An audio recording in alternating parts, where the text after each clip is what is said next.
A new season of World of Warcraft usually means a lot of changes and additions to the game, and sometimes that can be quite daunting.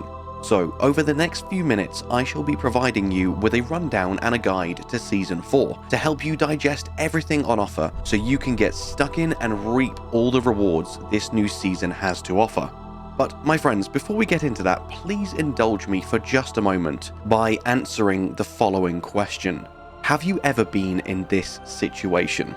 A new patch, content drop, or season is released, and suddenly you're finding everything just a little bit overwhelming, and you feel like some of your progress has been for naught. There are things from the previous season you didn't finish, and now you're flustered and a little bit left behind. So you stop playing for a while and you revisit in a few weeks when you're ready to tackle the new content, but now you're even more behind than you were previously.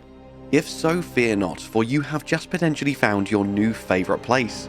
The Wisdom of Warcraft is here to help you get the most out of WoW, as we create guides to help you through your whole journey, from mount farming, achievement hunting, pet collecting, mythic raid clearing, and so much more. And if this all sounds pretty good to you, please consider subscribing to the channel and keeping an eye out for our future content by turning notifications on. And most importantly, in the words of Deckard Cain, stay a while and listen as we delve into Season 4 of World of Warcraft. Now let's finally jump into everything Season 4 has to offer and how to get the most out of it. Most importantly, I'd like to start by addressing heroic and mythic dungeons, as this is a very heated topic of discussion at the moment, angering quite a few people due to confusion over the changes. For those among us who have done mythics in the past, you'll know that Mythic 0 up until around +2 or +3 aren't all that different from heroic in terms of difficulty, apart from there's a timer and a few more mechanics you now need to learn.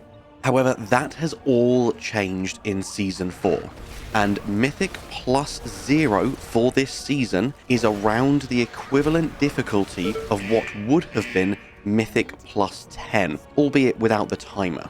To put that into perspective for you, you shouldn't be attempting mythics of any kind until you're around item level 465 to 475, depending on your class and your skill level. Also, please note, even though the difficulty is that of a Mythic +10 in previous seasons, no rating is given when you complete a Mythic 0 dungeon. You can only achieve rating from Mythic +2 and higher. Mythic +1 also no longer exists. Mythic Plus starts at +2, and affixes kick in straight away, so you will be facing fortified or tyrannical enemies and bosses depending on the week. And again, Mythic +2 is now the equivalent of what would be Mythic +11. So as soon as you jump into Mythics, it will be a challenge. Therefore, your best bet when starting off this season, even if you've got quite an experienced character from the previous season, is actually start with Heroics. Heroics have been significantly buffed for this season. They're still very manageable for people who are daunted by Mythics, so you don't need to worry about loads of wipes. Heroic dungeons, even though they're harder, they are still really manageable. And the great thing about Heroics now is they will drop you gear up to item level 476. So a couple of heroic dungeons combined with your weekly quests will easily get you geared to start doing Mythic 0. Please note with Mythics now, as I've already mentioned, the first affix kicks in at +2, the second weekly affix will be at +5, and the third one will be at +10. However, most of us won't need to get anywhere near that high just for the seasonal achievement, because remember, a Mythic +10 now is actually the equivalent of a Mythic +20 last season, so most people won't really need to be grinding that high. In fact, as soon as you start doing Mythic dungeons, you'll notice you are already getting champion gear, and it will be around this level from Mythic 0 all the way up to +6. From +7 onwards is when you're going to start getting hero and myth level gear, going all the way up to item level 522. Obviously, if you are a very experienced raider, we'll talk about raids shortly, you can squeeze your item level slightly higher than this, but that's only really necessary for the absolute elite among us. I certainly have never gone quite that high in any season. Another important piece of information around Mythics is the new Season 4 Mythic Plus mount reward for getting the Keystone Master. This is the Infinite Armadon. I think this is quite possibly the coolest of the 4 Armadons we've been given as rewards for the 4 seasons in Dragonflight, and one that I plan to obtain very imminently. Next up, as I've already spoken about the different tiers of gear in this season, along with their item levels, exactly as it has been for the rest of this expansion, upgrading this gear will require crests, and it follows the exact same structure it has done for the previous seasons, so whelplings, drakes, worms, and aspects. The only difference being they are now called awakened crests, as awakened is a very big theme for Season 4, which we'll talk about in just a second. But if you do want a full rundown of all of the specifics of the item levels and each of the different gear types and where to get them, there is a very handy infographic that we've used in this video. Next up, raids have been changed slightly as well to incorporate the new Awakened theme. There isn't a brand new raid for this season, we still just have the 3, but each week one raid will be awakened.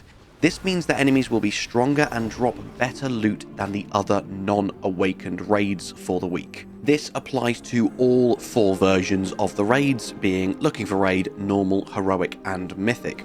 And along with that, another incentive to run the Awakened raid is the extra reputation that they provide. The list is as follows. When the Vault of Incarnates is awakened with the Sign of Awakened Storms, you will gain extra reputation with the Dragonscale Expedition, the Maruk Centaur, and the Iskara Tuskar. When Aberrus the Shadowed Crucible is awakened with the Sign of Awakened Embers, you will receive bonus rep with the Loam Niffen, Soridormi, and Sibelian and Rathian. And finally, when Amirdrasil the Dream's Hope is awakened with the Sign of Awakened Dreams, you'll gain bonus rep with the Dream Wardens and the Valdrakken Accord. And again, this can be done on any difficulty of the raid, so a nice little bonus rep grind for anyone who's slightly behind and wants to try and max out all of the Dragonflight reputations before the end of this expansion. And on top of this, if you do manage to complete each Awakened raid on Heroic or above, you will be granted the new dynamic flying mount, the Voyaging Wilderling. And alongside this, you will also be granted the title, the Awakened Hero. If you take this one step further and complete each of the Awakened raids on Mythic, you will also be rewarded with a path portal, which will instantly teleport you to the entrance of each of the 3 raids. And on top of this, still sticking with all the changes to raids, each raid will now also drop a tier token, which can be exchanged for a tier piece with the appearance and bonus combination voted on by players a few weeks ago. What this means is that all players were given the opportunity to vote for which appearance they felt looked the best for each class and each spec out of Season 1, 2, and 3, and the same for the set bonuses. All of these votes have now finished. So as one example for you, Balance Druid will now have the appearance of the Season 2 raid set, however the set bonuses of Season 1. And you can find the link to all of the sets and all of the votes down below. Another great piece of news for anyone who was lucky enough to get a legendary item last season. These can be upgraded directly to Season 4 to the baseline item level of 502 by purchasing a Scale of Awakening. You can buy Scales of Awakening from the Parting Glass in Valdrakken, and it will cost you 2 antique bronze bullion to do so. Now that we're done talking about raids, let's talk about some more casual-friendly additions to the game, which will help even the most time-strapped of us gear up and keep up with the rest. So the next awesome addition I have to share with you is the Awakened Weekly Quest. Just like with raids, your weekly quest will now be awakened, and unlike in Season 3 where you could choose which of the 3 activities you wanted to do, you are now forced into one of the 3 activities. Don't worry, this isn't a bad thing, because along with this comes a huge buff to the reward. So it will cycle between the Dragon Isles, Zaralek Cavern, and the Emerald Dream. For example, week 1 is the Dragon Isles, so you need to do a community feast, a Maruk hunt, and the siege on Dragonbane Keep. And this will reward you with an item level 493 item, potentially even higher if you are lucky enough to get the upgrade. However, don't worry if you miss a week, because even though the cap increases week on week, you will still be able to farm your way up to the current cap.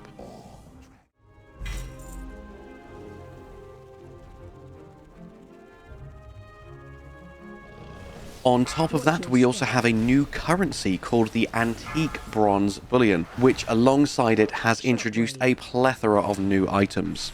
You can obtain 1 per week per character by defeating awakened bosses.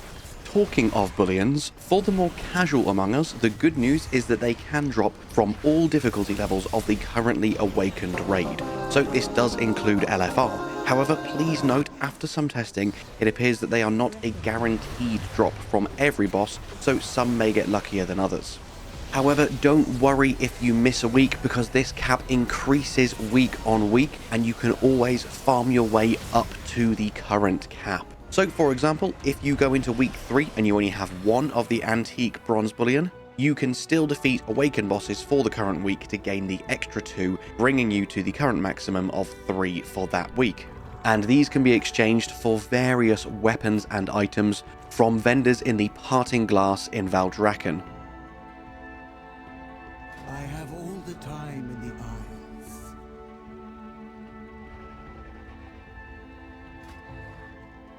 And with this comes an awesome mount. You will also be able to purchase Jigglesworth Senior for anyone who wasn't able to get their hands on it during the Shadowlands Fated raids.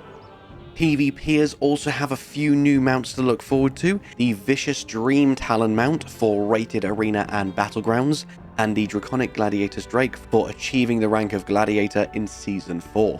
Now I will quickly run through a list of all the new titles available in Season 4, and then share with you some of the new content on the horizon coming in late spring. As we've already discussed, you can get the Awakened Hero title for completing all 3 Awakened raids on Heroic difficulty or higher. There are 2 new Mythic titles as well, the Draconic and the Draconic Hero. The first one is for attaining a Mythic Plus rating of 1500, and the latter is for ending the season in the top 0.1% of all players in your region.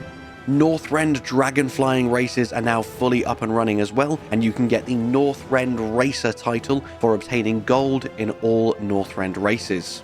And finally, for PvP, you have the Draconic Gladiator for ending the PvP season in the top 0.1% of the 3v3 arena ladder, and the Draconic Legend for ending the PvP season in the top 0.1% of the solo shuffle ladder. And finally, new stuff that we have to look forward to is Time Running Pandemonium. This will be the new limited time event using a remix character, which starts at level 10, questing through Mists of Pandaria, including a whole host of new abilities for whichever character you decide to use. And there will be loads and loads of rewards on offer as you take your new character through all of the raids and dungeons that Mists of Pandaria has to offer.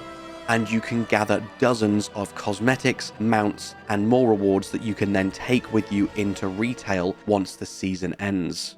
Trolls and Draenei are also getting their heritage armor quests. There is a new undisclosed holiday event on the horizon, and also Harbinger quests. There is no official news on this yet, but heavy speculation suggests that it involves Zal Atath, the Harbinger of the Void, which could be the first storyline installment setting up for the War Within. And that is your rundown of everything that you can do in Season 4 to hope you shake off them new season blues and get stuck in and get gearing up your characters in preparation for the new expansion. I hope you enjoyed the video. Please leave a like and a comment if you did, and consider subscribing. And if you didn't, please let me know what I could do better. First time covering WoW content for me, so it is a very different experience to what I'm used to. And with that, my friends, all that's left for me to say is thank you so much for watching. I hope you have an amazing day, and I'll see you in the next one. Bye-bye.